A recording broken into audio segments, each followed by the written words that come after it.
제 인생의 행운이었던 것은 저의 목회상담 선생님이 정태기 교수님이셨다는 겁니다. 교수님은 목회활동을 막 시작하고 있는 저희에게 이런 말씀을 하셨습니다. 너희가 성경을 잘 이해해야 하는 것만큼 너희가 사람을 잘 이해해야 돼. 이것은 저에게 늘 화두였습니다. 사람을 잘 이해해야 한다. 몇 년 전에 알게 된 비폭력 대화법을 배우면서 저는 이제 제 수준에서는 사람을 이해하는 것이 갑자기 깊어졌습니다. 그 핵심은 인간은 욕구를 가지고 있다는 것입니다. 심리학도 여러 분야가 있는데요. 그 중에 이제 제가 이쪽 조금 저쪽 조금 기웃기웃 하긴 했는데 그런 공부들이 이어져도 저는 무언가 속 시원한 통찰을 같은 게 없어가지고 좀 아쉬웠거든요. 그런데 욕구라는 렌즈로 사람을 보기 시작하면서 사람이 이해되기 시작했습니다. 사람은 욕구를 가지고 있습니다. 욕구는 나쁜 게 아닙니다. 욕구는 무언가를 하고 싶다, 아니면 무언가 하기 싫다, 무엇을 원한다, 나에겐 이게 필요하다, 이런 게 자연스러운 욕구입니다. 건강한 것입니다. 오히려 욕구가 없을 때 좀 건강을 의심해 봐야 됩니다. 하고 싶은 게 아무것도 없고 끝도 없는 무기력으로 막 빠지고 있어요. 이게 건강이 위험한 것입니다. 종교는 욕구를 잘라버리라고 요구하는 경우가 많습니다. 너의 욕구는 다 잠재우고 오직 신의 뜻이 무엇인가를 헤아려라. 그게 네가 할 일이다. 이런 요구를 할 때가 많이 있어 왔습니다. 사사기에서도 이스라엘에 왕이 없어서 모든 사람이 자기 소견에 옳은 대로 행하였다. 이게 이제 부정적인 의미로 해석이 됩니다. 전부 자기 맘대로 해버리는 게 문제라는 얘기죠. 네, 전부 자기 욕구대로 막 해버리는 것은 문제입니다. 네, 오늘 출근하기 싫어. 더 잘래. 자, 이러면 회사에서 잘립니다. 내가 손해배상을 해줘야 될 수도 있습니다. 그래서 출근을 하기 싫지만 출근을 합니다. 자기 욕구를 억누르고 이제 사회적인 약속을 택한 것이죠. 그런데 사실 이것 또한 욕구를 따른 것입니다. 회사에서 잘리기 싫은 욕구입니다. 내가 경제적인 수입을 지속적으로 가져가고 싶은 욕구입니다. 내가 배우자와 내 자식들에게 힘이 되고 싶은 욕구입니다.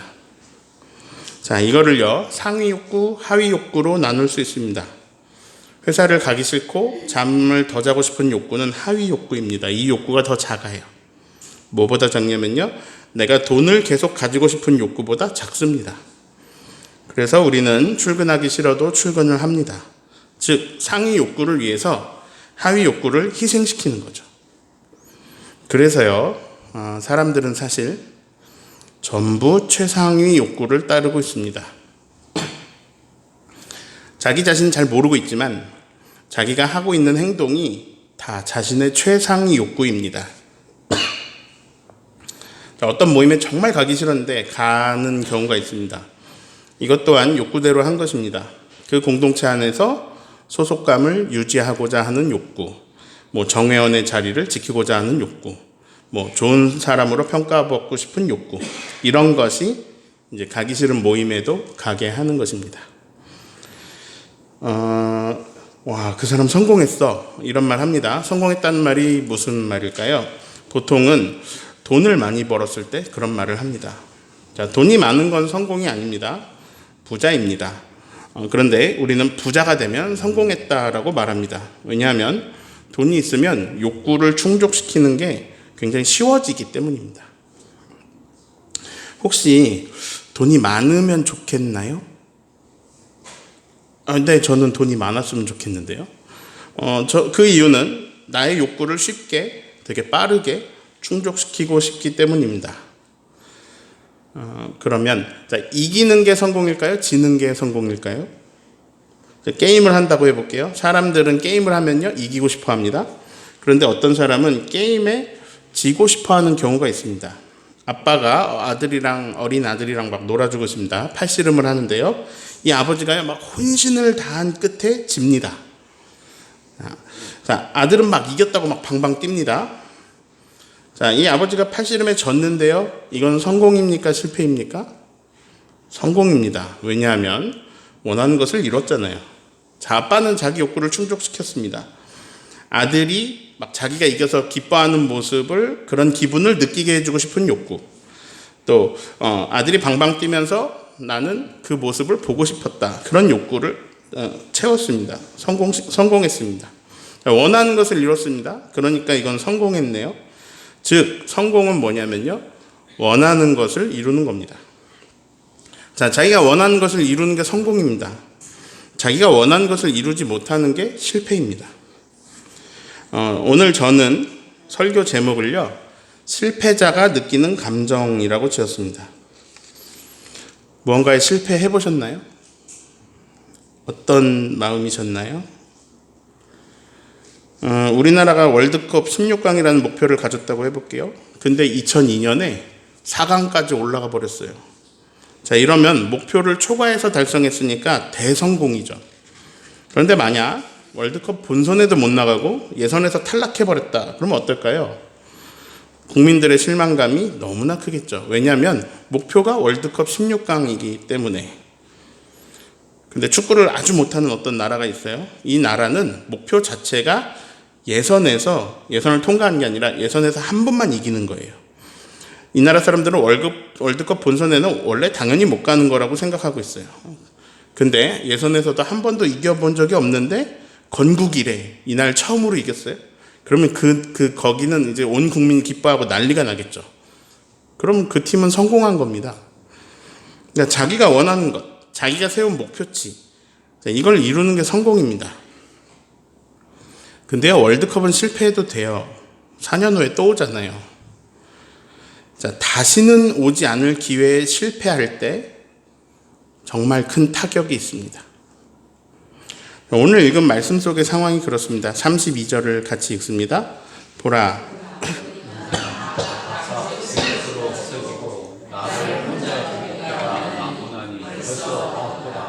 그러나 내가 혼자 있는 것이 아니라 아버지께서 나와 함께 계시느니라. 예수님이 제자들에게 말씀하십니다. 너희가 다 흩어질 거야. 예수님 알고 계십니다. 제자들이 자기를 버리고 다 도망갈 거라는 걸 알고 계십니다. 너희가 나를 혼자 두고 다 도망갈 때가 오고 있는데 벌써 다 왔구나. 제자들이 왜 도망갈까요? 제자들은 예수님을 잘 따랐습니다. 예수님이 막 둘씩 짝지어 보내실 때는 능력도 주셔가지고요, 이들이 막 기적을 일으키고 병든 사람을 고치기도 했습니다. 제자들은 기적을 일으키고 있는 막 자기 자신을 보면서 와, 뭘 해도 할 수 있다는 자신감이 생겼을 거예요.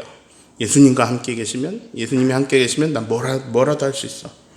근데 문제가 생겼어요. 언제부턴가 예수님이 이상한 말씀을 하시는 겁니다. 나는 잡혀서 고난을 받고 죽게 될 거야. 그리고 3일 만에 다시 살아날 거야.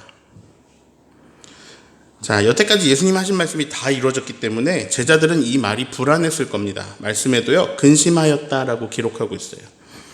자, 거기에 예수님은 이런 말씀까지 하십니다. 나는 떠날 거야. 제 아내가 학원을 하고 있는데요, 맨 처음 시작할 때 공부방 이름이 허은지 수학교실이었습니다. 이 학원에 있는 학생들은 허은지 선생님한테 배우려고 온 학생들이에요. 그래서 저희가 선생님을 늘리는 게 쉽지가 않습니다.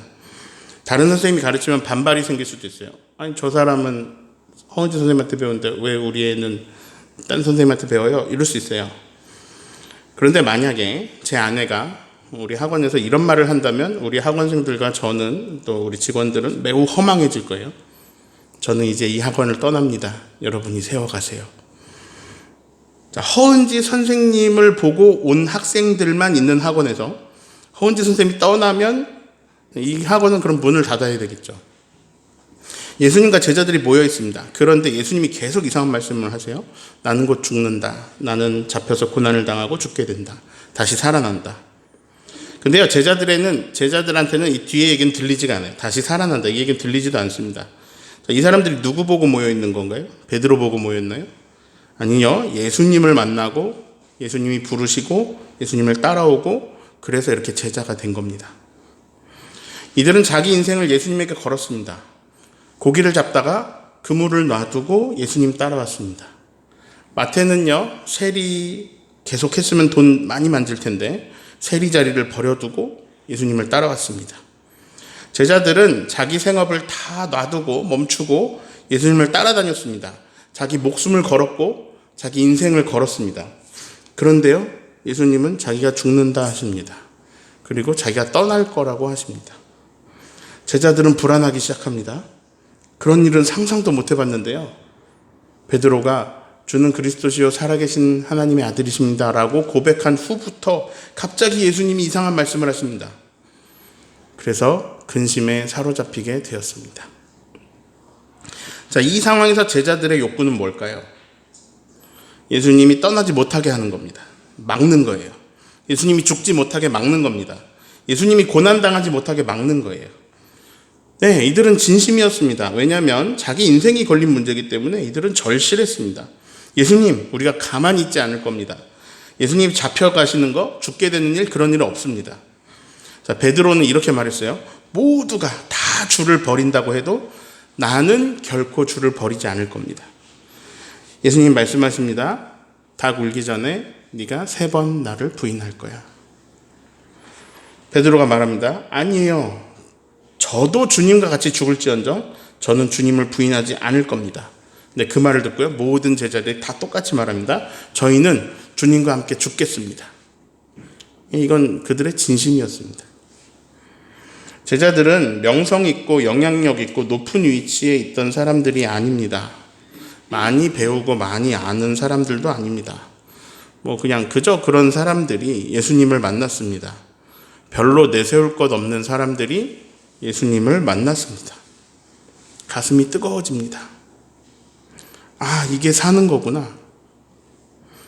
아, 그 율법이 이런 걸 말하는 거였구나. 와, 인생은 이렇게 멋진 것이구나. 예수님과 함께하면 모든 게 좋았습니다. 막 사람들이 몰려옵니다. 병들고 아픈 사람들이 계속 찾아와요. 매일 기적을 봅니다. 생명이 살아나는 일이 매일 일어납니다. 예수님의 가르침은 너무나 새로웠습니다. 서기관이나 율법학자들과 같지 않았습니다. 완전히 달랐습니다. 이들의 마음속에 하나님 나라의 꿈이 심어졌습니다. 예수님 나라의 꿈이 심어졌습니다. 생명을 소중히 여기시고 종교 지도자들은 쳐다도 안 보는 사회적 약자들, 그들을 찾아가시고 그들과 밥을 먹으며 어울리시고 그들의 마음속에 큰 소망을 심어주십니다. 예수님은 너무나 따뜻했고 제자들은 예수님의 사랑을 받으며 함께했고 예수님의 사역에 그렇게 사랑으로 동참하면서 그러면서 자기 삶에 큰 의미가 생겨버렸습니다. 마음속에 불씨가 생기고 불이 붙었습니다. 이들도 예수님을 도와서 막 사람들을 살립니다. 하나님 나라를 전파합니다. 예수님이 둘씩 짝지어 파송하셨을 때는 기적이 막 일어났습니다. 예수님이 안 계시고 자기들 둘만 있는데도 막 기적이 일어나고 병고침이 있었습니다. 이 경험은 저도 해봤습니다. 제가 뭐라고 안수기도 하는데 병이 낫는 일이 일어납니다. 아니, 이게 무슨 일입니까? 이런 일이 다 있어요. 손을 댔더니 누가 막 살아나 버리면 이게 얼마나 재밌는 일이에요. 이게 얼마나 신이 나요. 제자들은요, 삶의 의미가 생겼습니다. 가치 있는 인생이 막 너무 즐거웠습니다. 사람들이 몰려옵니다. 각자의 결핍 요소들을 가지고요, 사람들이 예수님 앞에 옵니다. 그리고 그들이 그걸 해결받고 가는 그걸 보는 즐거움이 있었습니다.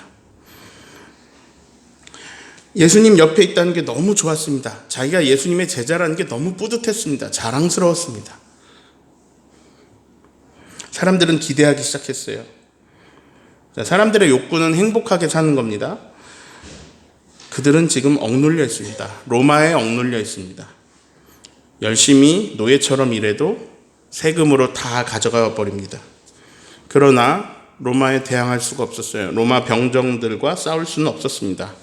그들은 무기로 무장했고 군사 훈련을 받았고 막 단체로 움직입니다. 객기 부렸다가는 그냥 바로 죽습니다. 세금 다 내는 게 힘든 게, 그걸 다 내고 힘든 게 죽는 것보다 낫잖아요. 그러니까 계속 하는 겁니다, 그걸. 그런데 여태까지 보도 못한 듣도 보도 못한 모든 걸 다 해결해 주시는 영웅이 등장했어요. 그 영웅을 만나면 갖가지 고통스러웠던 일들이 다 기쁨으로 변합니다. 근데 그 영웅은 사랑이 많고 심지어 계속해서 능력, 기적을 막 일으킵니다. 이분이 맞는 것 같습니다. 그렇게 기다려오던 메시아. 로마 군대를 몰아내고 옛날 다윗 왕의 나라를 세워주실 분, 아니 다윗보다 큰 나라를 세워주실 능력의 메시아를 사람들이 봤습니다. 기대합니다. 자, 제자들의 욕구는 뭘까요? 이분이 왕이 되시면 우리는 뭐가 되는 거지? 야고보와 요한은 엄마까지 나서서 예수님에게 말합니다. 주님이 왕이 되시면 주님 제 아들을 하나님 주의 오른편에 하나님 주의 왼편에 앉게 해주세요. 가장 높은 자리 한 자리씩 달라고 하는 겁니다. 근데 다른 제자들이 화가 났습니다. 그럼 우린 뭐냐? 싸움이 납니다. 누가 크냐? 우리 중에 누가 크냐? 근데 이 시점이 언제냐? 예수님이 또 이상한 말을 하신 시간입니다. 난 잡혀서 고난을 당할 것이다. 죽을 것이다. 그리고 다시 살아날 것이다. 자, 예수님은 죽음을 보고 죽음을 말하고 있는데 제자들은 자기들이 한 자리 어디 다스릴 것에 신나가지고 누가 더 크냐 막 이거 가지고 싸우고 있습니다. 그런데 예수님 알고 계십니다. 너희가 다 흩어질 거야. 너희가 다 도망갈 거야. 이들은 실제로 그렇게 했습니다. 대제사장이 보낸 사람들이요, 칼과 몽치를 들고 나타났습니다. 근데 쪽수가 너무 많아요. 자, 가룟 유다는 배신하고 저쪽 편에 서버렸고요. 이 제자 11명으로 상대가 안 되겠어요. 자, 예수님하고 다 같이 죽겠다랬던 제자들은 모두 도망갑니다. 그래서 예수님 혼자 남았습니다. 근데 그래도 베드로는 혼자 숨어가지고 이제 이들을 뒤쫓아갑니다. 미행해요. 예수님이 어디로 잡혀간지 봅니다. 대제사장에게 잡혀가네요. 그 뜰까지 따라 들어갔는데 그 뜰에서 미행에 들켜버립니다. 거기서 예수님을 모른다고 맹세까지 하면서 3번 부인합니다. 제자들은 꿈을 꿨습니다. 목표가 있었습니다. 예수님이 왕이 되실 때 우리가 12고을을 차지하여 다스리고 싶은 욕구가 막 있었어요.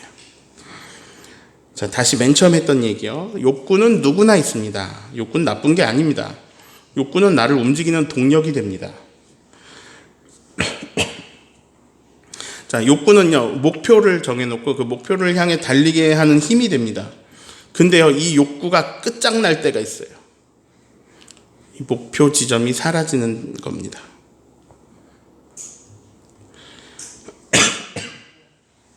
이 제자들은 자기들이 꼭 높은 자리 앉지 않더라도 예수님과 3년 동안 살면서요, 평생 예수님과 함께 하는 게 인생의 목표가 되었을 겁니다. 근데 그 목표가 사라졌습니다. 예수님이 잡혀가시더니 아주 비참하게 돌아가셨습니다. 손 쓸 새도 없이 아주 허망하게 내가 온 인생 다 걸고 따라다녔던 그분이 시체가 되어서 나무 위에 달려 있습니다. 모든 게 다 끝났습니다. 모든 게 다 날아갔습니다. 그냥 꿈을 꾸고 깨버린 것처럼 모든 게 다 사라져 버렸습니다. 그리고 이제 도망자가 되었습니다. 예수님은 죽었고 예수님과 한패였던 나는 도망자가 됩니다. 예수님의 제자라는 게 밝혀지면 나도 잡혀서 죽을 수도 있습니다. 예수님을 만나고 생겼던 모든 꿈들, 이게 다 날아갔습니다. 그리고 가지고 있던 욕구가 강제로 모두 꺾였습니다. 월드컵은 4년 후에 다시 열립니다. 그러면 희망이란 게 있습니다. 작아도 불씨 같은 게 남아있게 됩니다. 예수님은 죽어버렸습니다. 끝났어요. 희망이 없습니다. 그런데 그들은 예수님이 하셨던 이 말을 기억하지 못해서 그래요. 나는 3일 만에 다시 살아난다. 계속 말씀하셨는데요. 복음서 읽어보면 계속 말씀하셨거든요. 안 들려요. 절망과 좌절밖에 안 남은 제자들을 저는 오늘 이렇게 표현했습니다. 도망자, 실패자, 그들은 실패자입니다. 오늘 설교 제목을 실패자가 느끼는 감정이라고 지었습니다. 실패해 보셨나요? 끝도 없는 단절, 아예 없는 모든 것이 다 희망이 사라져버린 그런 것을 경험해 보셨나요? 자, 저와 여러분에게는 욕구가 있습니다. 이 욕구를 우리는 계속 충족시키고자 하고 그 욕구를 충족시키려는 힘이 우리 안에서 계속 나옵니다. 이게 우리 동력이고 이게 우리 힘이에요. 근데 이게 확 꺾일 때가 있어요. 강제로요. 내 의지하고 상관없이. 제 아내는 학교 선생님이라는 목표를 가지고 있었습니다. 그를 위해서는 임용고시를 봐야 되는데 근데 공부를 하면 허리하고 등이 아파가지고 공부를 할 수가 없었습니다. 굉장히 오랜 기간 공부했는데 몸이 따라주질 않아서, 건강이 따라주지 않아서 너무 아파서 욕구가 꺾여버렸습니다. 근데 이렇게 자기 의지와 상관없이 내 욕구가 꺾여버릴 때 사람에게는 위기가 옵니다. 제 주위에서는 실용음악 하는 친구들이 이런 위기를 많이 겪습니다. 음악을 되게 잘해요. 어려서부터 음악을 몰두해서 좋은 실력을 갖췄습니다. 학교도 갔습니다. 실용음악 학교도 나왔어요. 근데요, 생존이 안 되는 거예요. 많은 음악하는 사람들이 같은 딜레마에 빠집니다. 내가 할 줄 아는 건 이거밖에 없어. 어려서부터 이것만 했어. 난 이것만 남아있는 사람이야. 그런데 나의 유일한 이 능력, 이것으로 뭐 박수는 받는데 돈을 벌진 못해. 그래서 나는 결혼은 무슨 결혼이고 나 혼자 생존하는 것도 할 수 없어.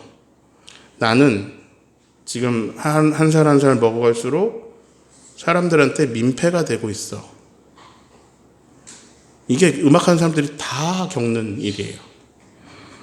근데 음악하는 분들 중에 예민하신 분들이 있습니다. 근데 이분들이 이 생각에 사로잡히면 끝도 없이 무너집니다. 끝도 없이 내려가요. 실제로 극단적인 선택을 하는 사람들이 있습니다.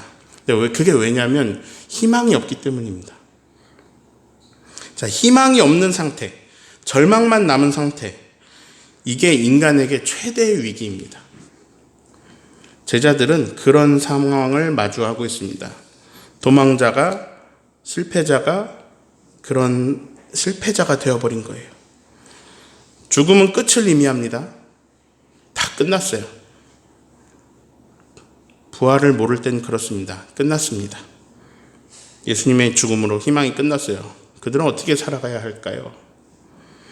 그런데 예수님은요, 상황이 이렇게 될 것을 이미 알고 계셨습니다. 그래서요, 미리 무슨 말을 많이 해두셨어요.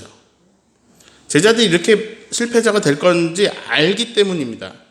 그래서 제자들이 이 상황에 이르렀을 때 예수님은 제자들이 이렇게 지내기를 바라셨습니다. 32, 33절을 연달아 읽습니다.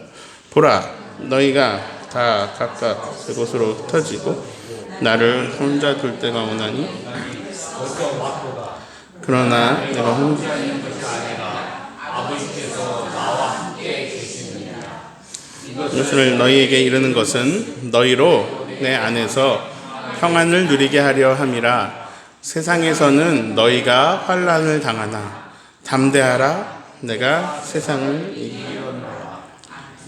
자, 이것을 너희에게 이르는 것은, 자, 이런 말을 너희에게 하는 이유가 있단다. 그 이유는 너희들이 내 안에서 평안을 누리게 하기 위해서다. 근데 그 앞에 뭐라 그러셨냐면 너희가 다 흩어지고 도망가고 나 혼자 남을 거야 이러셨어요. 나 혼자 남을 거야. 제자들이 도망자, 실패자가 될 거를 말씀해 주셨어요. 근데 예수님은 이제 16장 앞에부터 막 미리 여러 가지를 말씀해 주셔서 이 실패자가 된 그 제자들의 감정을 미리 배려해 주십니다. 그래서요, 이 제자들이 느낄 감정은 정해져 있습니다. 33절에 빨간 부분이 있습니다. 이것을 너희에게 이르는 것은 너희로 내 안에서 평안을 누리게 하려 합니다. 자, 무엇을 누리고 있습니까? 평안을 누린다. 도망자가, 실패자가 평안을 누린다. 예수님이 죽어버려서, 예수님 없어져 버려서, 모든 게 다 끝나버려서 절망해야 될 실패자가, 도망자가 예수님 안에서 평안을 누린다. 왜냐? 미리 해두신 막 많이 해두신 말씀이 있어서. 세상에서는 원래 환난을 당하게 되어 있어. 그렇지만 담대해도 된다. 내가 세상을 이겼다.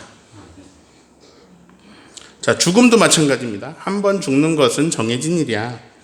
너흰 다 죽게 되어 있어. 그렇지만 담대해도 된단다. 내가 죽음을 이겼다. 그래서 너희도 내 안에서 그 죽음을 이기고 부활하게 돼. 이게 예수님이 해주시는 말씀이에요. 자, 예수님이 제자들 마음 평안하라고 미리 말씀해 주신 것들 몇 가지만 살펴보겠습니다. 우선 다시 32절을 봅니다. 너희가 다 나를 두고 도망갈 거야. 그러나 괜찮아. 빨간 부분에 뭐라고 하세요? 내가 혼자 있는 게 아니라 아버지께서 나와 함께. 괜찮아. 너희가 다 도망가도 괜찮아. 아버지와 내가 함께 있어. 그러니 걱정하지도 말고 미안해하지도 말고 마음을 평안히 가져. 평안을 누리길 바란다. 자, 또 봅니다. 예수님이요, 비유로 여러 가지 말씀하셨어요. 비유는 이유가 있어요. 비유로 말씀하시는 이유는 너무 어려우니까 못 알아들으니까 알아듣게 하려고. 가끔은 못 알아듣게 하려고 일부러. 근데 이제 이번에는 알아듣든 말든 아예 직설적으로 말씀하십니다.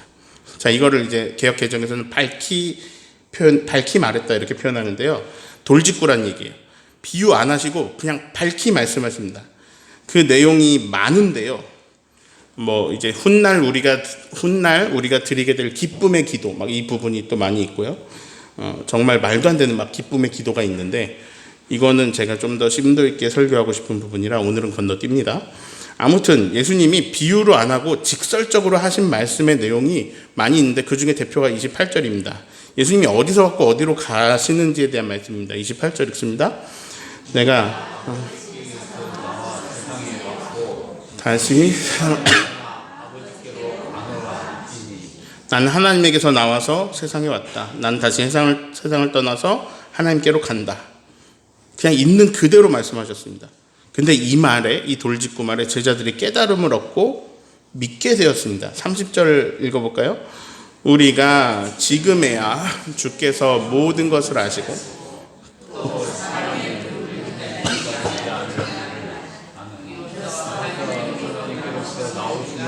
우리가 믿습니다. 제자들이 깨달았어요. 주님은 하나님에게서 오셨습니다. 그래서 주님은 모든 것을 아십니다. 그래서 사람에게 뭔가를 물어보실 필요가 없습니다. 주님이 그렇게 하나님에게서 나오신 것을 우리가 믿습니다. 이제야 우리가 믿습니다.